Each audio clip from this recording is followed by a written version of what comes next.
The heights of Asian political ideas, art, and culture was irrevocably impacted by the advent of European and American imperialism and colonial ideas of a nation state, politics, or just cosmopolitanism. But during this period of history, 19th and 20th century, we witnessed a shared space for anti-colonial ideas from individuals in Asia who traveled across the continent, forging bonds that spoke favorably of a continent shared by different peoples, be it Chinese, Vietnamese, Japanese, Indians, or in West Asia. The notion of a state nevertheless changed and became European in character on the continent at the end of the 19th and 20th century, at the cost of Asian identities and history. While under colonial rule, Asians found the intellectual space and voice to build and imagine their own futures with their own connections under their own agency. As Asia once again finds its voice in the 21st century, a timely book, Asia After Europe, authored by Dr. Sugata Bose and published by HarperCollins India, explores the developments in Asian thought, art, and politics that defied the Euro-American models of the 19th and 20th century. This book is being launched today on the print softcover, and I have a copy of the book with me, which I just want to show our audience. Here's a copy of the book for our audience. Dr. Bose, a former member of parliament, is currently the Gardiner Professor of Oceanic History and Affairs at Harvard University. Welcome, sir, to The Print. Thank you very much. So, to get straight into the conversation, in your book, you sort of explore this sort of trajectory of interconnectedness of thoughts and bonds formed between various intellectuals, be it, for example, Rabindranath Tagore, who looks at Japanese painting and brings it within Indian art, or even Nandalal Bose or Rabindranath Tagore. Sort of this trajectory of interconnectedness between individual intellectuals of that era. So could you explain how it came to be that the sort of interconnectedness built during the advent of colonialism in the continent? Yes.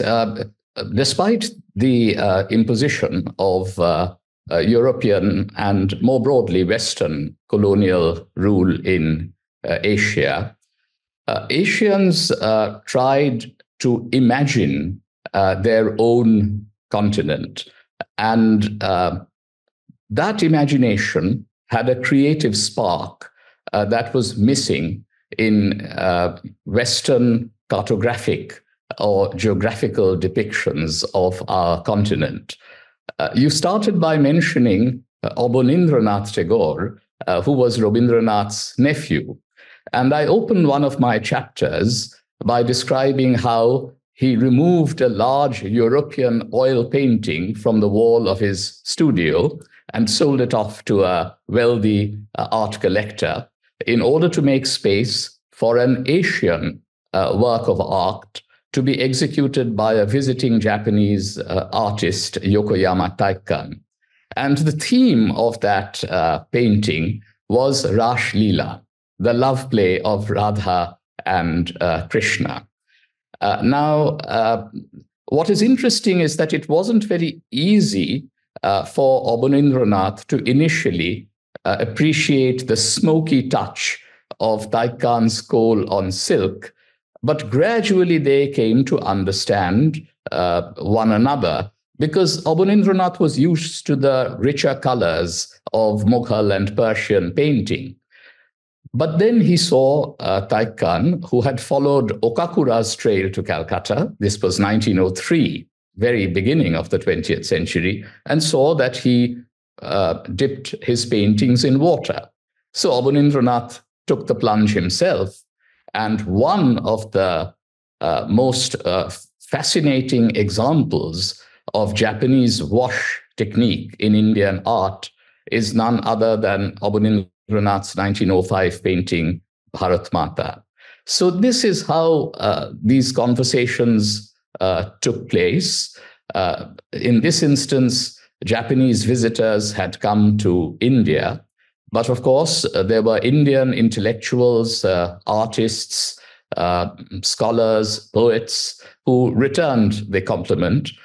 We are in 2024, and it's worth emphasizing that it is the 100th anniversary of Rabindranath Tagore's visit to China. And of course, from China, he also went to Japan, which he had visited earlier in 1916.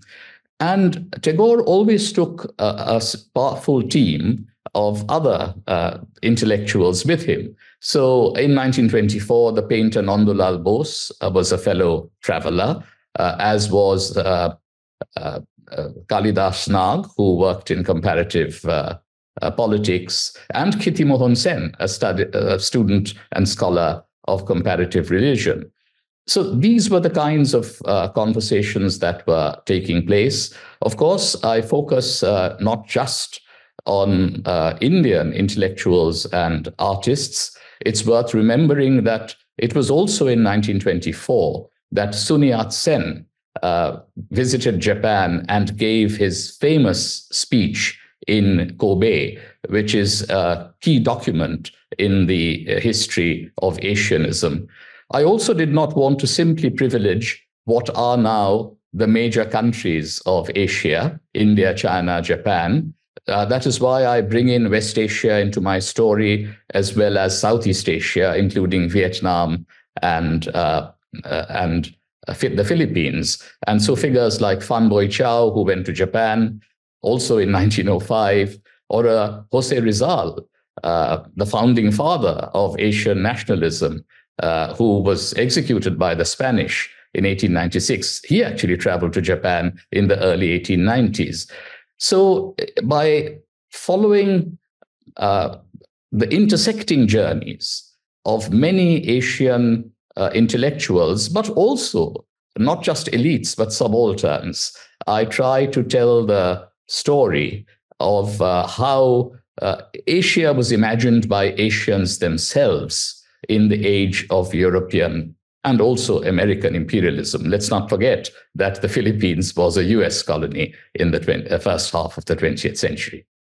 Right. So, and when you talk about this age of European and American imperialism, we also see a reordering of the continent based on the ideas of this European notion of a nation state, right? Which authors commonly state starts with 1648's Peace of Westphalia.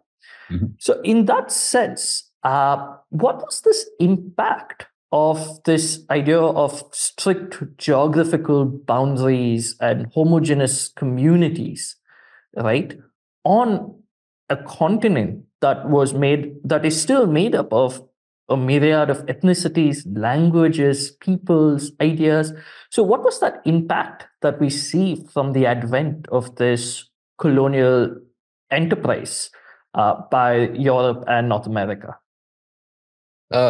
You're right that the first idea of the modern nation state in Europe, goes back to the mid 17th century. But that trend became much more accentuated from the mid 19th century. In fact, I have a wonderful colleague at Harvard, a European historian, Charles Meyer, who has argued that the age of territoriality really lasted from the mid 19th century to about 1960. This notion that you can have only one sovereign over any particular piece of territory, and that territory has to be bounded by hard, well-defined linear borders.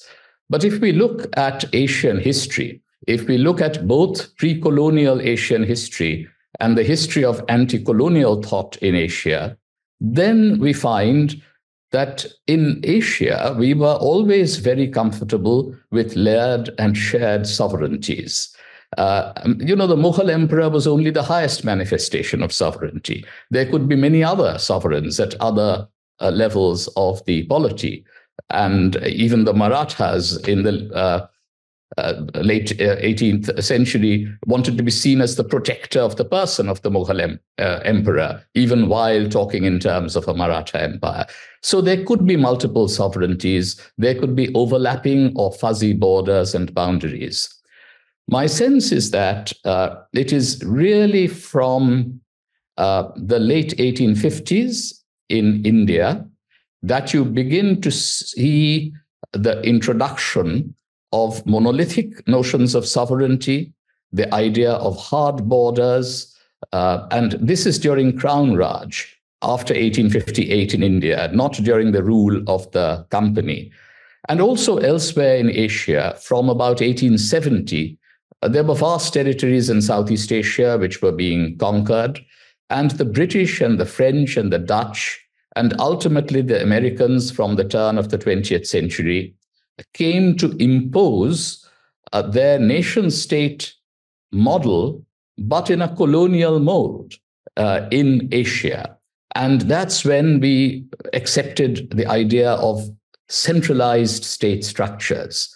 There were European nation states where there were citizens, and there were colonial states imposed by Westerners in Asia where there were no citizens, but subjects, colonial subjects.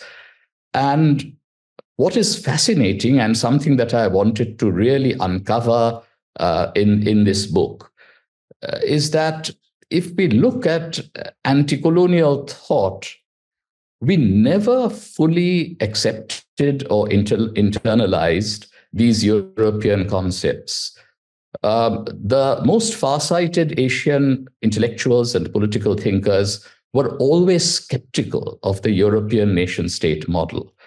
Even in the age of nationalism, as we were battling against the British and the French and the Dutch and the Americans, there was a sense that we can transcend not just the colonial borders, but the imagined borders of our own nations to forge larger solidarities. So there was always this border crossing, universalist, internationalist dimension to the best in what we had in the form of anti-colonial nationalism.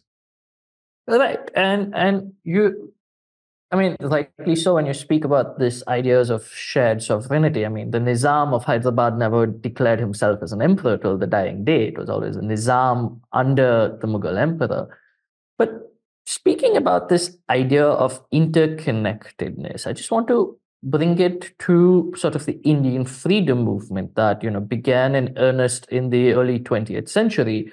But you had systems of different ideas throughout the 19th century that also existed, which was anti-colonial in thought.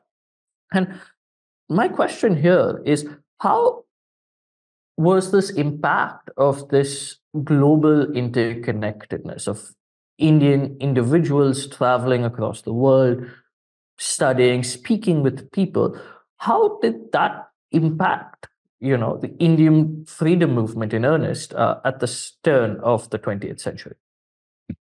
Of course, the example that I gave from the domain of art even precedes 1905, the year that Japan defeated Russia, and there was a wave of Asianism that spread across the whole of the continent. The Turks and Vietnamese, Indians and Chinese were all excited sort of about it. But it was during the period of the First World War that we see some real youthful daring, both on the intellectual and the political plane. And I write about those acts of daring. For example, while I talk about some very prominent characters, I also try to rescue other interesting figures from undeserved oblivion. Think about Binoy Kumar Sharkar. He traveled in Japan and China in 1915 and 1916 for 15 months and wrote about his experiences in detail. Now, he was later recognized as the father of Indian sociology, but his Bengali travel writings have been virtually unexplored by historians till now. So I, in fact, try to show how he imagined what he called the futurism of young Asia. And then, of course, even on the more formal political platforms, there was the idea of Asia that came to be articulated. You asked about India. The first political leader to actually call for an Asiatic federation was Deshabandhu Chittaranjan Das, Subhash Chandra Bose's political guru, in the December 1922 session of the Congress in Gaya. Now, already Indian nationalism had come to be intertwined with Islamic universalism. After all, Gandhi's non-cooperation movement was closely connected with the Khilafat movement, and I write about that. At the same time, Indian nationalism drew some connections with communist or Bolshevik internationalism after 1917. But the Asian idea, Asia, which was one important venue of building affinities beyond the boundaries of the nation, was very important as well. Now, I actually study the historical factors which either helped forging a sense of Asian solidarity, and I also look at some of the factors that led to a fracturing of those solidarities. And I show that despite some of the disruptions of the Great Depression of the 1930s, or indeed the Second World War of the 1940s, there was always something of a quest for a broader Asian identity. Even in 1931, there was an All-Asia Women's Conference being convened in Lahore, in India.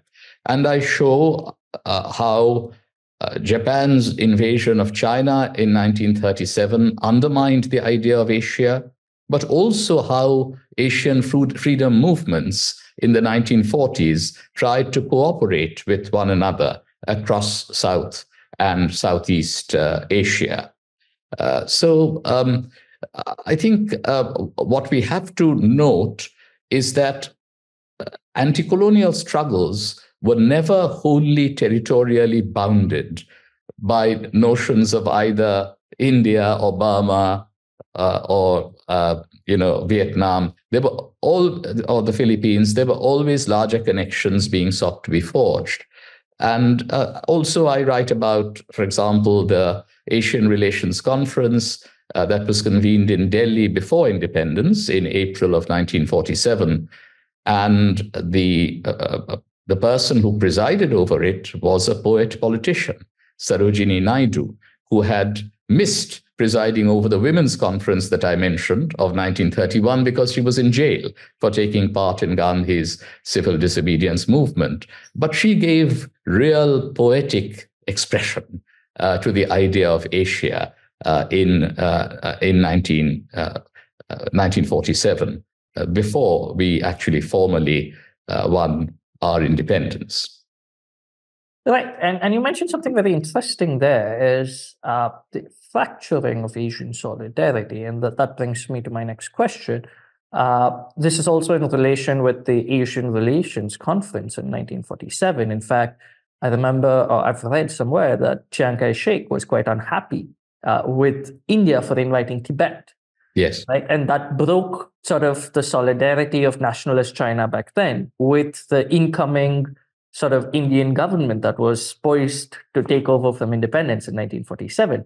And the questions that Chiang Kai-shek raised at that point, which was that all treaties signed between British India and Chinese governments should no longer exist. Questions of Arunachal Pradesh, questions of Ladakh, Tibet. So you see sort of a fracturing the moment it comes to politics between Asian leaders in 1947. And there is sort of a legacy of that, despite in their own writings, for example, Rabindranath Tagore or even Nehru, show this affinity between India and China as two great ancient civilizations that, are now coming back to take their rightful place. But then in modern day ideas, India and China are not considered as friends, at least at a political level. And at a deeper intellectual level, there are questions on whether we should consider China as a possible friend. Are they an enemy? So there's these questions, right? So this is my question to you. And when we're looking at the modern context, and when we look at the trajectory of the thought that you have looked at in the 20th century, with regards to India and China, where did that fracturing of solidarity occur? And how has that impacted India-China ties? Yes. Now, you're absolutely right about what you said about the Chinese objection to having Tibet at the Asian Relations Conference. And in fact, this was a problem that arose when you moved away from a generous idea of Asia to a map of Asia based on the boundaries of nation states to be.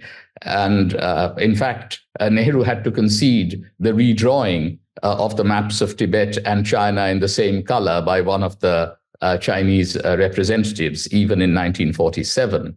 And in the post-independence period, I think relations were far different from, let's say, what my grandfather Sharat Bose and my father Shishir Kumar Bose found when they visited Burma in July 1946 and had been welcomed by Aung San, who also was a great proponent of the idea of an Asiatic federation. Now, while there were some intimations of the problems that might emerge as early as 1947, what I show in my book is that the idea of Asia was still alive in certainly the first decade after our independence, the first decade after the Chinese Revolution, because I give numerous examples of various exchanges of cultural as well as unofficial political delegations between India and China. One figure, again, who's forgotten, but who I hope will be remembered after people read my book, was K.T. Shah, who visited China in 1952 while he was a presidential candidate against Rajendra Prasad, and wrote a beautiful and vivid book about that visit. And there were, other kinds of exchanges taking place as well. M.F. Hussain went to China and saw the 1,000 horses painted by the famous Chinese painter Xu Beihong, and that enabled him to lend new vigor to his horses. And this Xu Beihong, by the way, whom M.F. Hussain met in 1952 in Beijing, had spent time in Shantiniketan in 1940, interacting with Rabindranath Tagore and Abanindranath and Nandalal Bose and also Binod Bihari Mukherjee. And I have reproduced in my book 2 beautiful portraits done by this Chinese painter of Rabindranath Tagore and Mahatma Gandhi in 1940. Also, there was a cultural delegation that went in 1953 to China, and there are wonderful examples of Debabrata Vishach singing Shukanta Bhattacharya's song about rebellion everywhere, and Mao Zedong in the audience, and Chu Enlai giving a banquet, and so forth. So all that was going on, and I describe some of this bonhomie in great detail. But then what happened? Why did, within a decade, we end up fighting a border war in 1962? And that, of course, cast a long, dark shadow on our relations for decades on end. And my argument there, in a nutshell, is that we tended to opt for post-colonial continuity rather than drawing on the best in anti-colonial thought in terms of Asian universalism. We got obsessed with territorial, borders that had often been drawn by the colonial power. And that's why I think the challenge now is to see, are we too enmeshed in the Euro-American sort of model of the nation state, and that we will not at all be able to draw on our much more creative concepts of Asian universalism. I was a little bit more optimistic in the very early part of the 21st century that maybe a reconnected Asia was rising, which in fact would be able to draw on some of its own intellectual and political traditions and avoid some of the conflicts that had basically, brought rack and ruin to European nation states, including through two world wars in the 20th century. I am a bit less optimistic when I look at the developments in the past decade, both with the rise of a particular kind of religious majoritarianism and centralized authoritarianism in our own country, but with the direction that China has taken under Xi Jinping. There is a wonderful historian, Wang Gangwu, based in Singapore, who wrote a book called Renewal in 2013. And he asked what kind of China is rising at that time. And he noticed that there was a Chinese intellectual of the early 20th century called Gu Hongming, whom, for example, Binoy Kumar Sarkar had met in 1915, who was having something of a revival in China, who had a very broad, generous conception of Tianxia, or a moral world, not a nationalistic, imperialist China. But unfortunately, those ideas have been somewhat sidelined in the last decade. And so we see a much more aggressive China, which is in some ways imitating some of the nationalistic imperialism of European powers of 100 years ago, and which is, in fact, a great pity. It, in some ways, kills many creative possibilities for Asia at a time when, the balance of global power, in fact, has shifted to Asia, away from Euro-America. And we ought to be able to do better at this, critical conjuncture. But then, as early as 1932, Tagore had warned us. He had actually written this while on a visit to Iran in 1932, that, if Asia is going to rise, Asia must learn to speak in her own authentic voice. If we simply imitate Europe's beastly cry, then even if it were to be the lion's roar, it will be a loss. And so, are we going to take some lessons from this kind of a warning? As I said, the idea of Asia, the spirit of Asian universalism, took a knock in the 1930s when China and Japan entered into a European-style conflict between nation states.